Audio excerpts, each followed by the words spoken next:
Γεια σας! Καλώς ήρθατε σε ένα ακόμα βίντεο. Είμαι ο Pillars και σε αυτό το βίντεο θα μιλήσουμε για μια μικρή εταιρεία, τη Zeta. Πάμε να ξεκινήσουμε. Πριν όμως συνεχίσουμε στο βίντεο, πρέπει να δείξουμε αυτό το disclaimer, γιατί εγώ δεν είμαι οικονομικός σύμβουλος. Δεν μπορώ να σας πω τι να κάνετε με τα χρήματά σας. Εγώ ξέρω μόνο τι κάνω εγώ με τα δικά μου. Είμαστε εδώ για να ενημερωθούμε. Είμαστε εδώ για να περάσουμε καλά. Είμαστε εδώ για να μάθουμε κάποια πράγματα. Ο καθένας και μόνο ο καθένας ξέρει την κατάστασή του και προφανώς οι επενδύσεις έχουν ρίσκο. Έχοντας λοιπόν πει το disclaimer, πάμε να συνεχίσουμε με το βίντεο. Τι είναι η Zeta λοιπόν? Η Zeta είναι μια μικρή εταιρεία με ένα μικρό market cap, κεφαλοποίηση που λέμε, όπως βλέπουμε 3,7 δισεκατομμύρια. Τα έσοδα της αυξάνονται χρόνο με το χρόνο. Το μεικτό περιθώριό της επίσης αυξάνεται χρόνο με το χρόνο και πολλοί αναλυτές θεωρούν ότι είναι μια καλή αγορά. Όμως, τι φτιάνει η Zeta? Η Zeta, το ολόκληρώμα της Zeta είναι Zeta Global Holdings, αλλά γίνεται traded με το ticker symbol Zeta.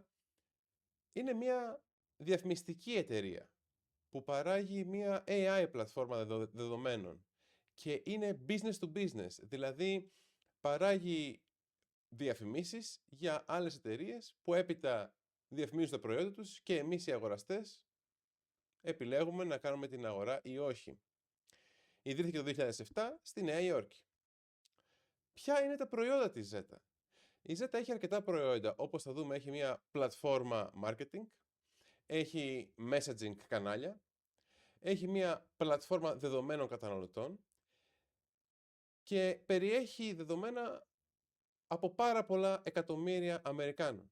Επίσης, δημιουργεί το καινούργιο της προϊόν, το Athena, το οποίο εμείς ξέρουμε ότι έχει να κάνει με σοφία προφανώς.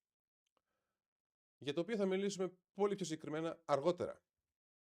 Ας δούμε λοιπόν τι λένε τα νούμερα της Zeta. Σε αυτό το πινακάκι εδώ στα αριστερά δείχνω τα ετήσια έσοδα από το 2020 μέχρι το 2025. Και στην ταμπέλα δεξιά βλέπουμε μία περίληψη. Και όπως βλέπουμε, κάθε χρόνο η Zeta αυξάνει τα έσοδά της πάνω από 20%. Φτάνοντας πλέον το 2025 να έχει πάνω από 1 δισεκατομμύριο έσοδα. Προφανώς θέλουμε να επενδύσουμε σε μια εταιρεία η οποία αυξάνει τα έσοδά της. Έχοντας πει αυτά, η πρόβλεψη των επενδυτών για το στόχο των εσόδων είναι 35% παραπάνω για τον χρόνο αυτό, που σημαίνει ότι ο αριθμός αύξησης των εσόδων συνεχίζει να αυξάνεται πιο δραματικά. Σε αυτή τη σελίδα λοιπόν θέλω να δείξω κάτι πάρα πολύ σημαντικό. Μέσα στη γραφική παράσταση εδώ στα αριστερά, με την γκρι γραμμή βλέπουμε την εκτίμηση της Wall Street για τον αριθμό των εσόδων. Και με την πράσινη γραμμή βλέπουμε τα έσοδα που έφερε η Zeta. Και βλέπουμε από το 2021 για κάθε τετράμινο μέχρι το 2025. Δύο πράγματα μπορούμε να δούμε.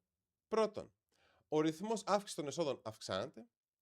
Και δεύτερον, πάντα η Zeta νικάει τις προσδοκίες. Δηλαδή κάνει αυτό που λένε beat and raise. Δηλαδή όχι μόνο νικάει τις προσδοκίες, αλλά κάθε τετράμινο έχει ακόμα μεγαλύτερες προσδοκίες. Βλέπουμε λοιπόν ότι η Zeta τα τελευταία 18 τρίμηνα κάνει πολύ καλή δουλειά. Και αυτό είναι πάρα πολύ σημαντικό γιατί δεν είναι κάτι που κάνουν όλες οι εταιρείες.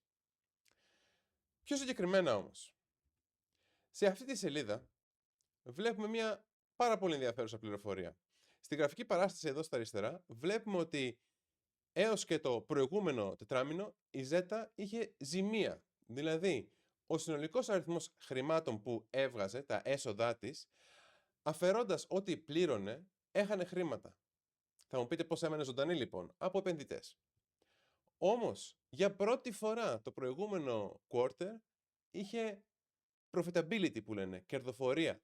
Για πρώτη φορά. Αυτό είναι μια ιστορική στιγμή. Γιατί όταν μια εταιρεία έχει κερδοφορία, οι αναλυτές και οι επενδυτές περιμένουν να έχει συνεχόμενη αυξανόμενη κερδοφορία και να μην χρειάζεται να βασίζεται στους μετόχους. Με αποτέλεσμα οι μέτοχοι να μπορούν να βγάλουν περισσότερα χρήματα από τις μετοχές που τους ανήκει.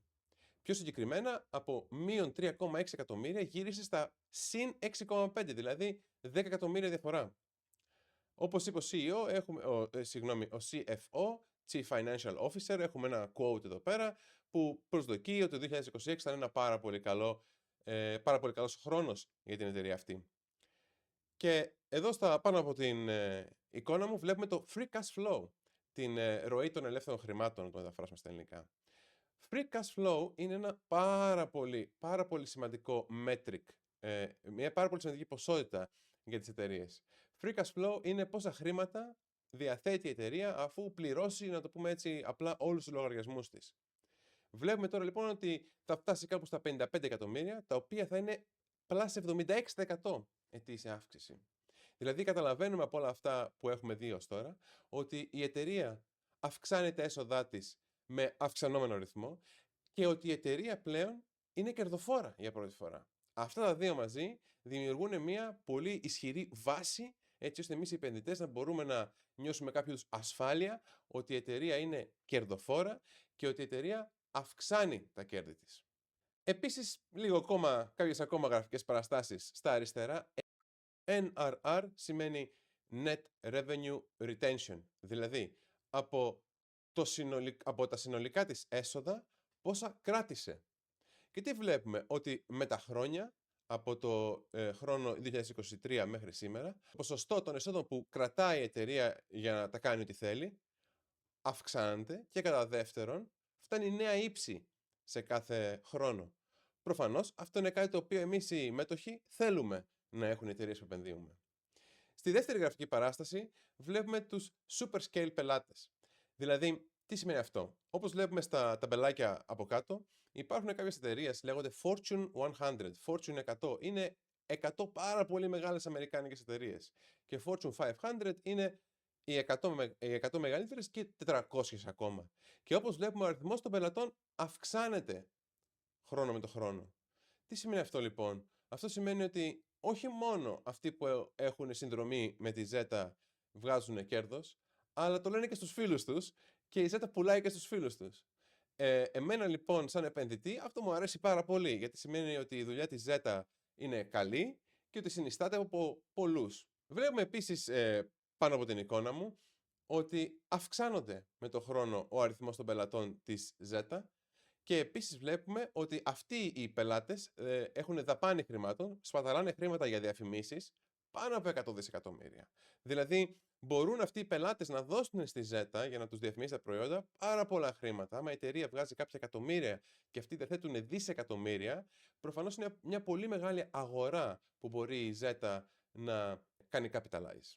Λοιπόν, εδώ πήγα στο διαδίκτυο, βρήκα κάποιες τιμές, να το πω έτσι, βρήκα κάποια νούμερα από αναλυτές και έφτιαξα ένα πινακάκι εδώ στα αριστερά της εικόνας, όπως βλέπουμε, με την τιμή της μετοχής σήμερα, με το market cap, δηλαδή την κεφαλοποίηση, δηλαδή το πόσο κοστίζει, να το πω έτσι, όλη η εταιρεία, άμα τα πουλήσει όλα, πόσα λεφτά θα διαθέτει, και άλλα σημαντικά νούμερα, όπως το price per sales για τον προηγούμενο χρόνο, όπως το price per sales για αυτό το χρόνο και ούτω καθεξής. Και τι βλέπουμε τώρα? Ότι το price per sales για αυτό το χρόνο είναι περίπου 2. Αλλά άλλες εταιρείες, όπως παραδείγματος χάρη η Nvidia που έχουμε μιλήσει για αυτήν, μπορεί να έχει γύρω στο 30.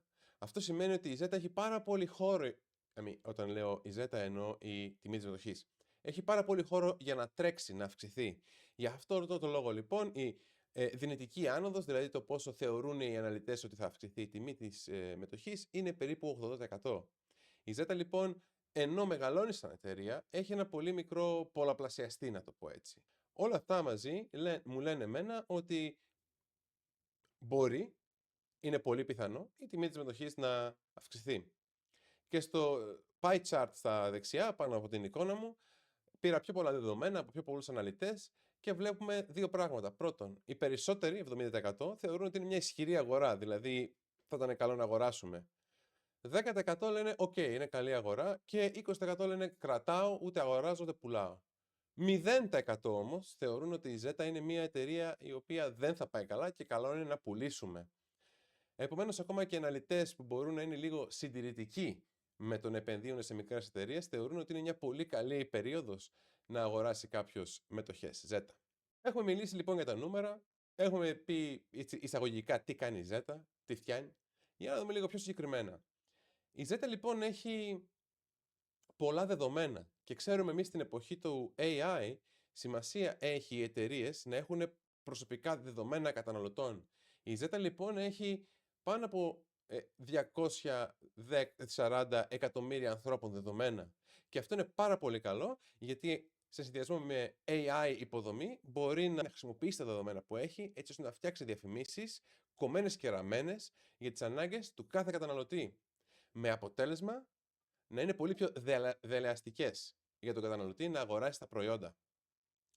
Αλλά όχι μόνο αυτό. Στο τελευταίο tab βλέπουμε διατήρηση πελατών. Όπως είπαμε και πριν, όχι μόνο βγάζει χρήματα η Zeta περισσότερα και περισσότερα με τον χρόνο, αλλά ο αριθμός των χρημάτων που της μένει επίσης αυξάνεται. Ο αριθμός των πελατών επίσης αυξάνεται. Όλα αυτά μαζί λοιπόν πολλαπλασιάζουν την ικανότητα της εταιρείας να αυξήσει την κερδοφορία της. Και εδώ θέλω να δείξω 6, αλλά δεν χρειάζεται να μιλήσω για όλο. Μπορείτε να πατήσετε pause και να το διαβάσετε. Θεωρώ ότι είναι πάρα πολύ σημαντικό η νέα πλατφόρμα που έχει αναπτύξει η Zeta, η Athena. Γιατί η Athena είναι μια AI πλατφόρμα. Δημιουργήθηκε για να είναι AI πλατφόρμα. Και η Zeta αυτή τη στιγμή που μιλάμε έχει μια συμφωνία, έχει να κάνει ένα deal, έχει κάνει partnership με την OpenAI, έτσι ώστε όποιος χρησιμοποιεί ChatGPT και λέει θέλω να αγοράσω αντιλιακό και ζω στην Ελλάδα, τι αντιλιακό να αγοράσω? Για να σου δείξει αντιλιακά η OpenAI θα χρησιμοποιήσει μοντέλα Athena. Όπως καταλαβαίνουμε, υπάρχει ένα πάρα πολύ μεγάλο πλεονέκτημα λοιπόν εδώ πέρα με τη Zeta. Επίσης η Zeta προσφάτως, στο τέλος του προηγούμενου χρόνου, αγόρασε μια άλλη εταιρεία, τη Marigold.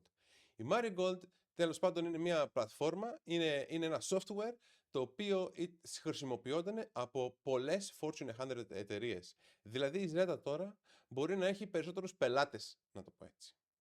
Είναι πάρα πολύ σημαντικό, όπως είπα, η κάθε εταιρεία να έχει δικά της δεδομένα για τους καταναλωτές. Η Google έχει δικά της δεδομένα. Η Meta, δηλαδή η Facebook, Instagram, έχουν δικά τους δεδομένα.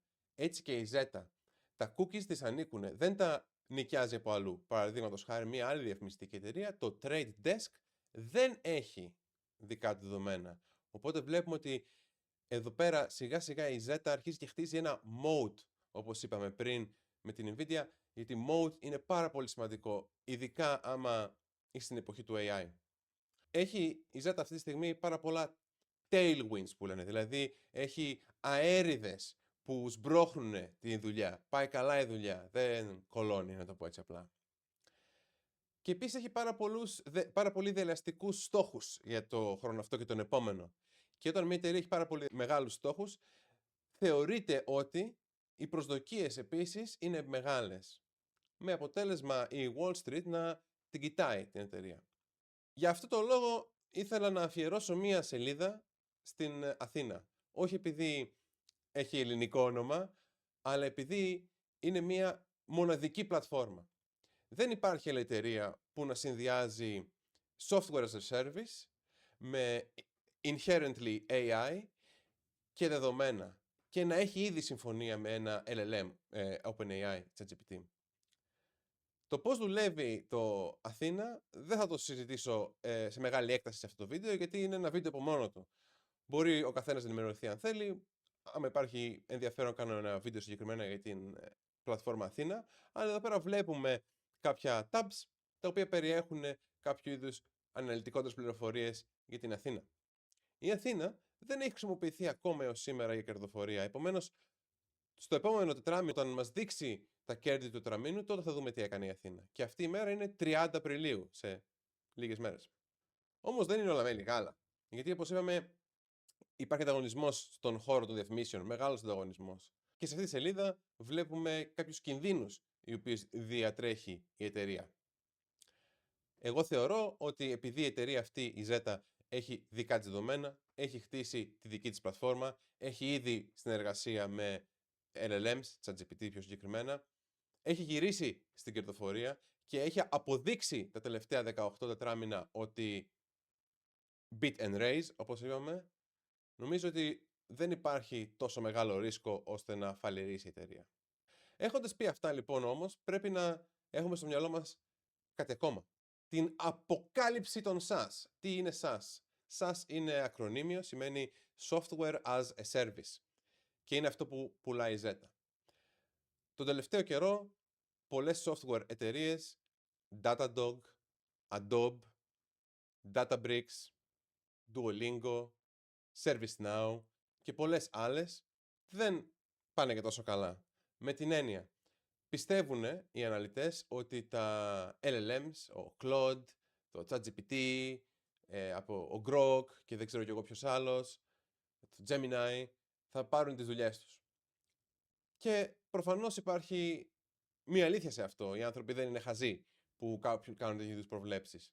Γι' αυτό το λόγο είναι σημαντικό, άμα αγοράσουμε κάποιο SaaS, άμα αγοράσουμε μετοχές από κάποιο SaaS, να υπάρχει κάποιο είδους moat, όπως είπαμε πριν. Έτσι ώστε να είναι δύσκολο το LLM να αντιγράψει τη δουλειά που κάνει το software.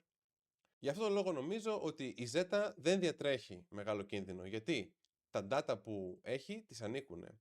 Η Athena πλατφόρμα είναι proprietary, είναι δική της δημιουργία, να το πω έτσι. Και είναι δύσκολο να ξαναφτιάξει κάτι τέτοιο. Και επίσης έχει ήδη νέες συνεργασίες, όπως είπαμε. Παρ' όλα αυτά, υπάρχει μεγάλος κίνδυνος να πέσει η τιμή της μετοχής λόγω των φόβου. Από την άλλη λένε ότι είναι καλό να αγοράσει κάποιες μετοχές όταν ο δρόμος είναι κόκκινος και όχι όταν υπάρχει εφορία παντού. Ίσως λοιπόν για αυτόν τον λόγο, μετά από τα earnings, να δούμε πώς θα πάνε τα earnings, να είναι καλή η περίοδος κάποιος να αγοράσει Zeta. Τέλος, θέλω να κάνω μία σύγκριση bull case και bear case. Τι μπορεί να πάει καλά, τι μπορεί να πάει άσχημα. Όπως είπαμε λοιπόν, να πάμε για το bull case πρώτα. Η Zeta έχει αποδείξει ότι το management είναι πάρα πολύ καλό. Όχι μόνο βρίσκει τις προσδοκίες, αλλά τις νικάει. Η Zeta έχει γυρίσει σε κερδοφορία, που αυτό είναι κάτι μοναδικό και πάρα πολύ καλό. Της μένουν χρήματα με αυξανόμενο ρυθμό κάθε χρόνο στο πορτοφόλι, αφού πληρώσει τι είναι να πληρώσει. Δημιούργησε νέο προϊόν, την πλατφόρμα Athena, η οποία θα αρχίσει τώρα να χρησιμοποιείται και έχει φτιάξει partnerships με εταιρείες οι οποίες εμείς οι καταναλωτές χρησιμοποιούμε κατά κύριο λόγο. Από την άλλη όμως υπάρχει το bear case, γιατί υπάρχει πολύ μεγάλο ανταγωνισμός. Η Meta, ας πούμε, έχει πάνω από 3 δισεκατομμύρια καθημερινούς χρήστες που βλέπουν Reels και Shorts και αγοράζουν προϊόντα. Το Amazon επίσης έχει πάρα πολλές διαφημίσεις και πολλοί κόσμος το χρησιμοποιεί. Επίσης, επειδή είναι μια μικρή εταιρεία, η τιμή της μετοχής είναι πολύ volatile. Αλλάζει πάρα πολύ γρήγορα, εύκολα, πάνω κάτω. Οπότε, άμα κάποιος είναι να αγοράσει για να πουλήσει γρήγορα, ίσως να μην του βγει σε καλό. Επίσης, η περίοδος που ζούμε με τα software τώρα και το AI είναι λίγο περίεργη. Οπότε, υπάρχει μεγάλος κίνδυνος. Τέλος, υπάρχει premium στην εταιρεία. Δηλαδή, η μετοχή κοστίζει αρκετά χωρίς να έχει αποδείξει ότι έχει συνεχόμενο κέρδος. Γιατί είπαμε, μόλις τώρα έγινε profitable. Για αυτούς τους λόγους, εγώ δεν αγοράζω και δεν πουλάω. Εγώ έχω ήδη μία θέση στη Zeta και περιμένω να δω τι θα γίνει με τα earnings. Περιμένω να δω τι θα γίνει στις 30 Απριλίου. Και αναλόγως θα πράξω. Γενικότερα λένε ότι είναι καλό να περιμένει ο άνθρωπος 1-2 εβδομάδες πριν και μετά από τα earnings για να πάρει μία απόφαση. Και αυτό κάνω εγώ τώρα. Αφού λοιπόν μιλήσαμε για τη Zeta, η οποία είναι μια μικρή εταιρεία διαφημιστική, αποφάσισα να κάνω ένα βίντεο για την Meta. Δηλαδή Facebook, Instagram, η εταιρεία λέγεται Meta. Γιατί η Meta είναι αρχηγός στις διαφημίσεις. Αφού ξεκινήσαμε με διαφημίσεις, ας μιλήσουμε για εταιρείες που κάνουν διαφημίσεις. Και η Meta έχει earnings επίσης μεθαύριο που μιλάμε, πολύ συντόμως. Γι' αυτό τον λόγο θεωρώ ότι είναι καλό να μάθουμε τι κάνουν οι μικροί παίχτες όπως η Zeta και οι μεγάλοι παίχτες όπως η Meta. Zeta Meta. Λοιπόν, ελπίζω να μάθαμε κάτι σήμερα σε αυτό το βίντεο. Ελπίζω να περάσαμε όλοι καλά. Αν σας άρεσε το βίντεο, αρέστε το, στείλτε το σε φιλαράκια σας. Σκεφτείτε άμα αξίζει για σας η Zeta, ειδικά άμα θέλετε να κάνετε μια μακροχρόνια επένδυση. Κατά τη γνώμη μου, είμαι ήδη επενδυμένος και θα συνεχίσω να επενδύω για τα επόμενα 3-4 χρόνια στη Zeta και μετά βλέπουμε. Λοιπόν, να είμαστε όλοι καλά. Ελπίζω να σας άρεσε το βίντεο. Με υγεία και τα λέμε στο επόμενο.